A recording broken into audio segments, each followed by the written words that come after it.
अस्सलाम वालेकुम dear students. इस वीडियो में हम हल करेंगे क्लास 10 का चैप्टर नंबर 9 केमिकल इक्विलिब्रियम की तमाम खुद तशखीसी सरगर्मियाँ।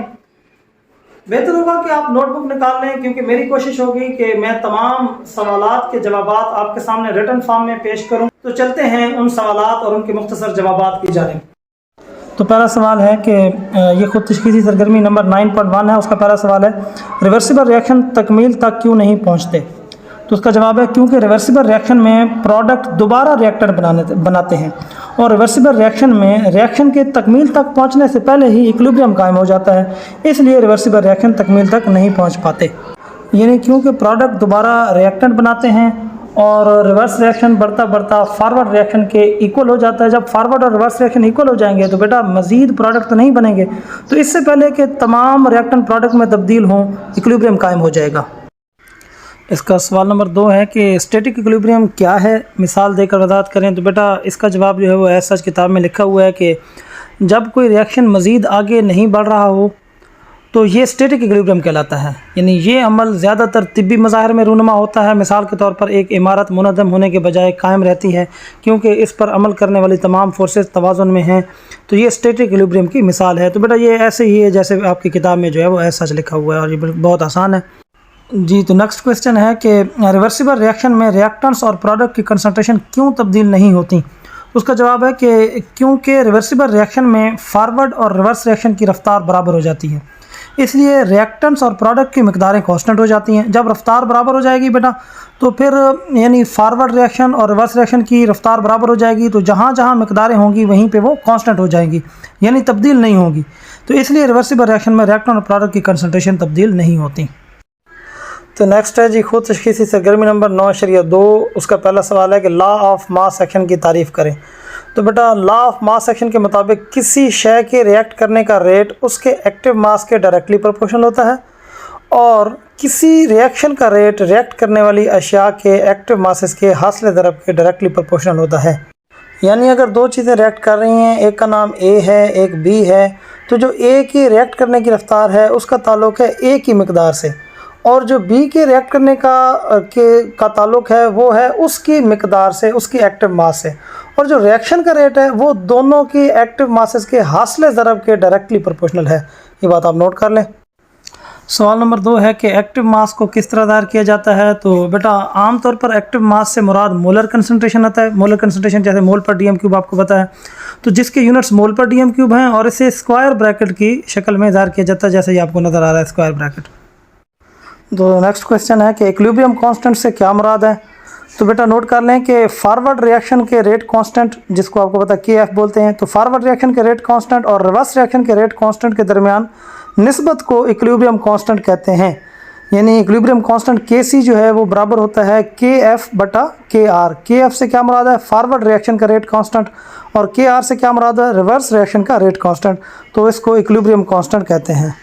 तो बेटा नेक्स्ट क्वेश्चन है कि मंदरजा झैल फर्जी रिएक्शन में कोफिशिएंट की पहचान करें। यानी ये जो आपको रिएक्शन दिखाए जा रहे हैं ये फर्जी रिएक्शन है, एक्चुअल नहीं है, इनमें आपने कोफिशिएंट की पहचान करनी है। तो बेटा ये रिएक्शन है पहला कि 2A + 3B reversible reaction gives us 4C + 2D।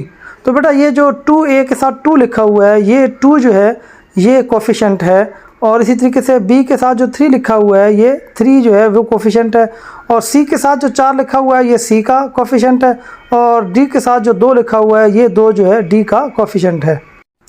तो इसी तरीके से ये जो अगर रिएक्शन है 4x gives us 2y + 3z, तो इसमें x का कोफिशिएंट 4 है, y का कोफिशिएंट 2 है और z का कोफिशिएंट 3 है।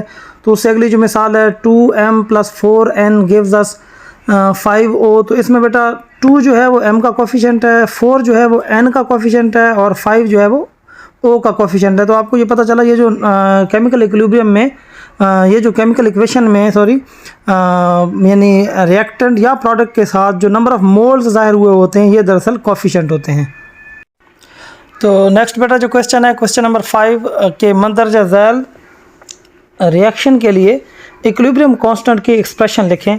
तो बेटा ये रिएक्शन है 2NO2 गिव्स अस इन रिवर्सिबल रिएक्शन N2O4। तो इसमें जो आपको पता है कि इक्विलिब्रियम कांस्टेंट एक्सप्रेशन लिखते होते हैं Kc, तो प्रोडक्ट ऊपर लिखते होते हैं और रिएक्टेंट नीचे लिखते हैं। तो इसमें जो प्रोडक्ट है वो N2O4 है, वो ऊपर आ जाएगा, और जो रिएक्टेंट है वो NO2 वो नीचे आ जाएगा। और आपको पता है जो मोल्स की तादाद होती है वो उसकी ताकत बन जाती है, तो इसलिए जो है वो NO2 के ऊपर, क्योंकि NO2 के 2 मोल्स रिएक्टेंट हैं, तो इसलिए NO2 के ऊपर 2 जो है वो उसकी पावर बन जाएगी। इसका जो बी पार्ट है PCl3 + Cl2 तो give in reversible reaction PCl5। तो बेटा इसमें जो है वो प्रोडक्ट आपके पास PCl5 है, तो Kc की एक्सप्रेशन में PCl5 ऊपर आ जाएगा, और रिएक्टेंट इसमें PCl3 और Cl2 हैं, तो वो जो है Kc की एक्सप्रेशन में नीचे चले जाएंगे जैसे ये लिखा हुआ है। तो नेक्स्ट जो रिएक्शन है वो है 2SO2 + O2 gives in reversible reaction to 2SO3। तो इसमें बेटा SO3 क्योंकि प्रोडक्ट है तो वो ऊपर आ जाएगा, SO3 की पावर 2 बन जाएगा क्योंकि उसके 2 मोल्स हैं, और जो रिएक्टेंट हैं SO2 और O2 ये नीचे चले जाएंगे, और SO2 के ऊपर पावर 2 बनेगा क्योंकि बेटा आपको पता है ये SO2 के 2 मोल्स हैं।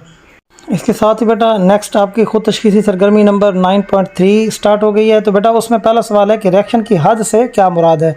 तो बेटा फ़र्स्ट ऑफ़ ऑल तो आप ये समझ लें कि हद से मुराद ये है कि किस हद तक रिएक्शन जो है वो मुकम्मल होगा। यानी अगर एक रिएक्शन जो है जैसे इरिवर्सिबल रिएक्शन है तो वो हर हद तक यानी फुल जो है वो मुकम्मल हो जाता है। तो जो रिवर्सिबल रिएक्शन है आपको पता है वो एक ख़ास हद तक मुकम्मल होता है, और उसके बाद मज़ीद प्रोडक्ट नहीं बनते क्योंकि फारवर्ड और रिवर्स रिएक्शन का रेट इक्वल हो जाता है। तो यहाँ हद से मुराद ये है कि किस हद तक आपको प्रोडक्ट देने के बाद वो रिएक्शन जो है वो इक्विलिब्रियम को पहुँच जाएगा। तो इसका आंसर कुछ यूँ बनेगा कि इक्विलिब्रियम कांस्टेंट की अददी वैल्यू रिएक्शन की हद की पेशगोई करती है। ये निशानदेही करती है कि किस हद तक रिएक्टेंट्स प्रोडक्ट में तब्दील होंगे। दर हकीकत ये बताती है कि इक्विलिब्रियम होने से पहले किस हद तक रिएक्शन हो जाएगा, यानी किस हद तक आपको प्रोडक्ट मिलेगी। तो नेक्स्ट क्वेश्चन है कि क्यों रिवर्सिबल रिएक्शन तकमील तक नहीं पहुंचते। तो उसका जवाब है बेटा क्योंकि रिवर्सिबल रिएक्शन में प्रोडक्ट दोबारा रिएक्टेंट बनाते हैं, और रिवर्सिबल रिएक्शन के तकमील तक पहुँचने से पहले इक्विलिब्रियम कायम हो जाता है, इसलिए रिवर्सिबल रिएक्शन कभी मुकम्मल नहीं होते। देखें ना कि प्रोडक्ट्स अगर बनते जाते और फॉरवर्ड रिएक्शन ही सिर्फ चलता जाता तो रिएक्शन मुकम्मल हो जाता और जो है वो तकमील को पहुंच जाता, लेकिन क्योंकि प्रोडक्ट दोबारा रिएक्टेंट बनाने लग जाते हैं तो इसलिए जो है वो रिवर्सिबल रिएक्शन कभी मुकम्मल नहीं होता। नेक्स्ट क्वेश्चन है कि अगर किसी रिएक्शन में Kc की वैल्यू बड़ी हो तो क्या ये मुकम्मल होगा। तो बेटा उसका जवाब है कि किसी रिएक्शन में Kc की वैल्यू बड़ी हो तो ये निशानदेही करती है कि इक्विलिब्रियम की हालत में रिएक्शन मिक्सचर में प्रोडक्ट्स ही प्रोडक्ट्स होंगे और रिएक्टेंट तकरीबन ना होने के बराबर होंगे, यानी रिएक्शन बहुत हद तक तकमील को पहुंच चुका है। मिसाल के तौर पर 1000 केल्विन पर कार्बन मोनोऑक्साइड की ऑक्सीडेशन जो है वो तकरीबन मुकम्मल हो जाती है। ये रिएक्शन भी आपके सामने लिखा हुआ है। इसकी Kc की जो वैल्यू है वो 2.2 × 10⁻22। तो यहाँ पे एक बात आपने ध्यान में रखनी है कि ऐसे रिएक्शन में रिएक्टेंट्स इंतहाई मामूली मिकदार में बहरहाल मौजूद रहते हैं, तो लिहाजा ऐसे रिएक्शन को तकरीबन मुकम्मल तो कहा जा सकता है मगर मुकम्मल नहीं। इस किस्म के रिएक्शन इख्तिताम को नहीं पहुंचते, यानी रिवर्सिबल रिएक्शन कभी भी इख्तिताम को तो नहीं पहुंचते। ये जो रिएक्शन आपको मिसाल दी गई है इसको आप तकरीबन मुकम्मल कह सकते हैं, लेकिन 100% मुकम्मल रिएक्शन आप इसे भी नहीं कह सकते। तो नेक्स्ट क्वेश्चन बेटा है कि किस किस्म के रिएक्शन इख्तिताम को नहीं पहुंचते। तो आपको पता है कि रिवर्सिबल रिएक्शन कभी इख्तिताम को नहीं पहुंचते, क्योंकि आपको पता है कि इससे पहले कि इख्तिताम को पहुंचे डायनामिक इक्विलिब्रियम कायम हो जाता है, फॉरवर्ड और रिवर्स रिएक्शन की रफ्तार बराबर हो जाती है, इसलिए रिवर्सिबल रिएक्शन कभी इख्तिताम को नहीं पहुँचते। नेक्स्ट जो क्वेश्चन नंबर 5 बेटा आपका लास्ट क्वेश्चन है कि इक्विलिब्रियम की हालत में रिएक्शन मिक्सचर में 50% रिएक्टेंट्स और 50% प्रोडक्ट्स क्यों नहीं पाए जाते।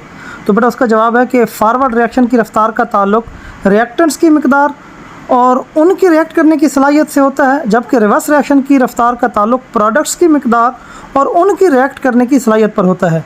अब क्योंकि रिएक्टेंट्स और प्रोडक्ट की रिएक्ट करने की सलाहियत एक दूसरे से मुख्तलिफ होती है, इसलिए इक्विलिब्रियम की हालत में रिएक्शन मिक्सचर में 50% रिएक्टेंट्स और 50% प्रोडक्ट्स नहीं पाए जाते। यहाँ पे बेटा एक बात आप नोट कर लें कि अगर जो रिएक्टेंट है उसके रिएक्ट करने की सलाहियत ज़्यादा होगी तो प्रोडक्ट ज़्यादा बनेगा और रिएक्टेंट थोड़े बचेंगे, और अगर प्रोडक्ट के रिएक्ट करके रिएक्टेंट बनाने की सलाहियत ज़्यादा होगी तो फिर प्रोडक्ट जो है वो थोड़े बनेंगे और रिएक्टेंट जो है वो ज़्यादा बचेंगे। तो इसमें आपने एक बात ज़हन में रखनी है कि दो मुख्तलिफ चीज़ें हैं, रिएक्टेंट है और प्रोडक्ट है। रिएक्टेंट की अपनी सलाहियत है, प्रोडक्ट की अपनी सलाहियत है। तो दोनों की सलाहियत एक दूसरे से मुख्तलिफ है, तो दोनों बराबर मकदार में नहीं बचेंगे, इसलिए जो है वो 50% रिएक्टेंट और 50% प्रोडक्ट कभी नहीं होंगे। रिएक्टेंट और प्रोडक्ट की अपनी अपनी रिएक्ट करने की सलाहियत होती है। इसके साथ ही बेटा केमिकल इक्विलिब्रियम की तमाम खुद तशख़ीसी सरगर्मियाँ जो है हमने हल कर ली हैं। तो इसके बाद जो है वो नेक्स्ट वीडियो में आपको जो है वो अगले चैप्टर की खुद तशख़ीसी सरगर्मियाँ या मशक जो है वो हल करवाएंगे। तब तक के लिए इजाज़त दीजिएगा। अल्लाह हाफ़िज़।